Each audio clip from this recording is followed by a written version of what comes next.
Welcome back to my channel. I am Kbad. Welcome back to Kbad Reaction. People, today I'm checking out this video from The Simpsons. It's called What Happened to the Spider Pig After the Simpsons Movie. I have no clue who the Spider Pig is. I barely watched The Simpsons, so let's go ahead and find out who the Spider Pig is and what happened to him. I was rewatching the Simpsons movie the other day and it made me wonder, what happened to Spider Pig? Spider Pig does whatever a spider pig does. I mean, he was a huge part of it. He was on every single movie poster, there were plushes of him, toys, giant balloons, cups, merchandise, everything. He was everywhere. So after being such a monumental part of the Simpsons movie, a landmark in the show's history and its promotion, what happened to him? Let's investigate. So our journey begins with Plopper's grand debut in the Simpsons movie, and after starring in a Krusty Burger commercial, he is saved by Homer from a tragically short career. You can't kill him if he's wearing people clothes! And it was love at first sight, with Homer even neglecting his very own son in favour for his new piggy friend, as well as ignoring Marge's fear that the pig was part of Abe's prophecy that danger would soon befall Springfield. He was too busy styling his hair. Oh, you have so many looks. But where there's a pig, there's also a ton of pig crap. So Homer dumps it into the already dangerously polluted Lake Springfield, thus polluting it even further, and therefore jeopardizing the entire town when it is placed underneath a giant dome.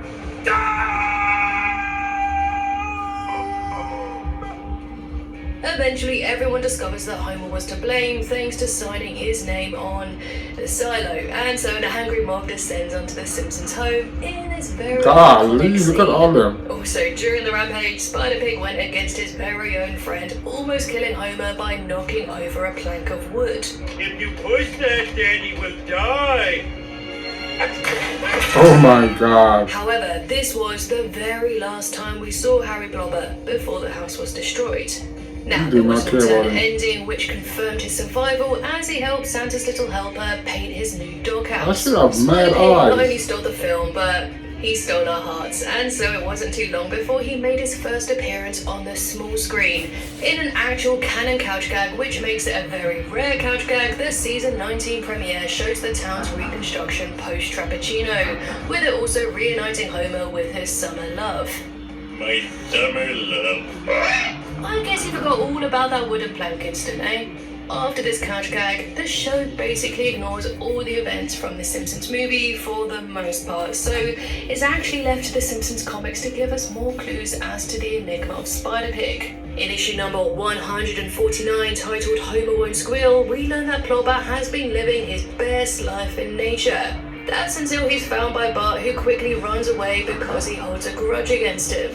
Meanwhile, Krusty's informed that his Clocker sandwich is his biggest hit, all because people love the pig in the commercial. Therefore, it turns out that Krusty's entire financial future rests on finding the little piggy that went wee all the way from home. So he puts out a call to action on his show that whoever finds the pig receives $1 million. So therefore, Bart and Lisa go back to grab Plopper, putting him inside their bike basket like a little E.T. alien. They take him back home to hide him in the attic, but the ceiling caves in and he lands right into Homer's arms. And Homer is so ecstatic to see his old summer love again. But with a $1 million bounty on his head, Plopper becomes the most hunted pig in history. So Homer smuggles Plopper out of the house and away in safety, but Bart and Homer fight over the pig, causing them to crash into Krusty's studios. Homer then hides Plopper under his shirt and finds himself on top of the rafter where Krusty's filming. Bart then points him out, causing them both to fall into a giant omelette. And again, Homer refuses to give up his friends until Marge asks him to choose between the pig or his family, which is a bit mean. But yeah, he finally relents, giving up his only best friend and gives Plopper over to Krusty on the condition that he's never killed and gets a stein made of gold. And luckily, Krusty agrees. And even though it was just a comic, it was still nice finding out exactly what happened to Plopper immediately following the movie, and how he'd always be treated as the movie star he was. And what's weird is that I found that the comics actually kept up with the Simpsons continuity better than, well, the very actual show. This went back to when the comics first started and why they were started. From the beginning, when co-founder Bill Morrison started the comic, he wanted the transition from watching the show to reading the comics to be as seamless as possible. This meant maintaining changes in the show like Lisa becoming a vegetarian or more dying, and therefore making them consistent in the stories in the comics. But I tell the whole story about this and the history with more depth in my book Collecting the Simpsons, the merchandise and legacy of our favourite nuclear family, where we have an entire chapter dedicated to the weird and wonderful history of the Simpsons comics. And we even have a foreword from Bill Morrison where he talks about how the Simpsons started and how he helped shape the comics, as well as the mountains of merchandise that the Simpsons basically vomited over toy stores all across the world. Also, you can pre-order my book now on Amazon. But let's not forget that Spider-Pig has definitely appeared a few times in the TV show as well, most frequently in cameos in non-canon episodes and couch gangs, like when Homer got a little too close to the pig in Halloween in season 19. Trick or treat, lick butt meat. Your head smells like pig butt meat. And then in one season later, season 20, he was also threatened by Huntsman Willie in a Snow White parody. I cannot do it! And then he later appeared on a billboard gag promoting Spider-Pig the musical. In fact, he has appeared quite a few times in the opening title sequences.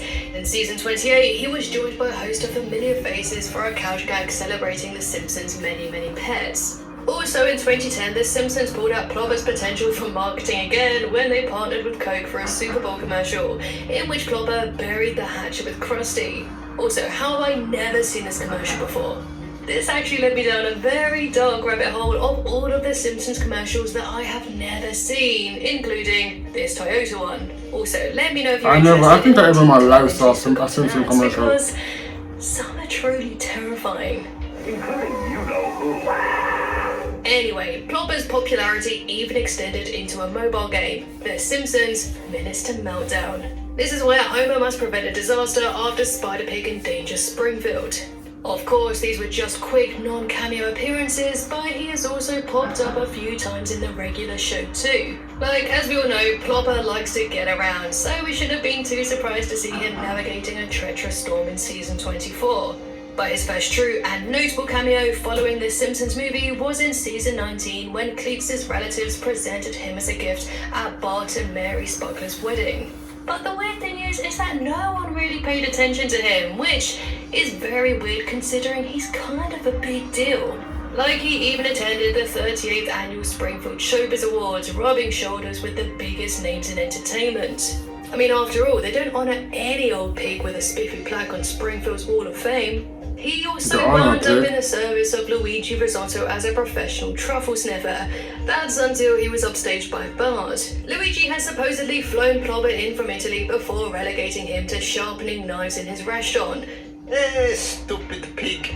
I mean, no idea how he got to Italy in the first place, but hey, he's Spider-Pig. Like I said, he gets around. But his employment abruptly ended after just one taste of those forbidden truffles, which sent the pig into an addict's rampage. But after serving as a background character in several episodes, Spider-Pig finally got his time to shine and become the hero Homer always knew he was. In season 27's Puffless, when Maggie's possum friend was captured by Cletus, she rounded up some happy little critters for a daring rescue mission. Unable to make the dangerous journey on foot, Spider-Pig arrived just in time so Maggie could ride into battle on her noble steed. And not only this, but he also had some very nice web-slinging action. Maggie has always had an affinity for animals, but in this episode specifically, it really showcased her means of communicating without real speech, lending Plopper his only lines in the show to date. And I will say that him being such a hero in this episode might just make up for the whole wooden plank situation. Maybe. So yes, Maggie thanked him for saving the day, and the friendly neighborhood Spider-Pig was off on his next daring adventure. Despite his previous surprise cameo, season 28's Pork and Bums revealed that Plopper has had a home with The Simpsons ever since the movie. And it doesn't really add up, but hey, he's a busy pig, and it's a cartoon.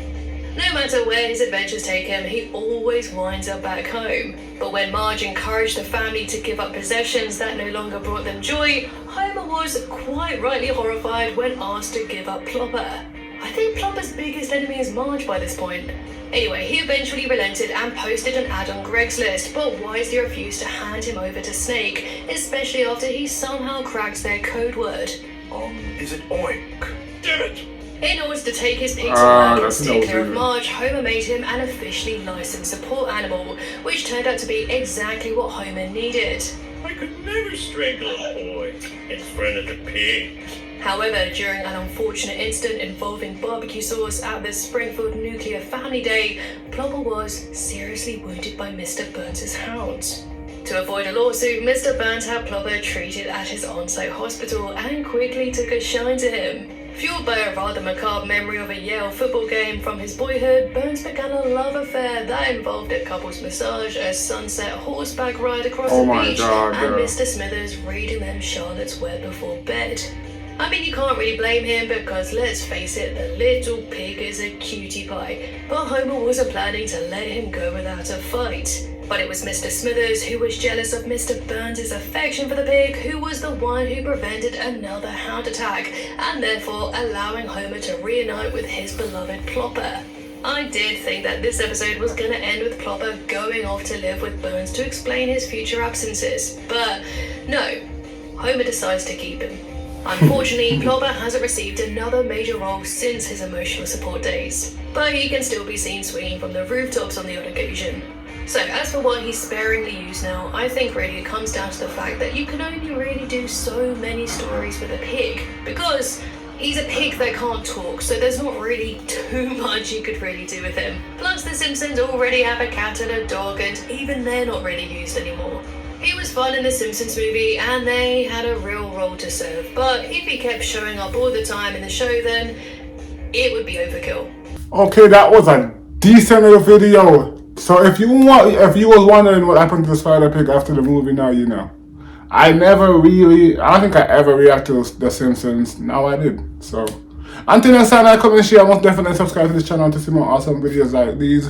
Until next time, I will catch you guys in the next one. Until next time, I'm out of here.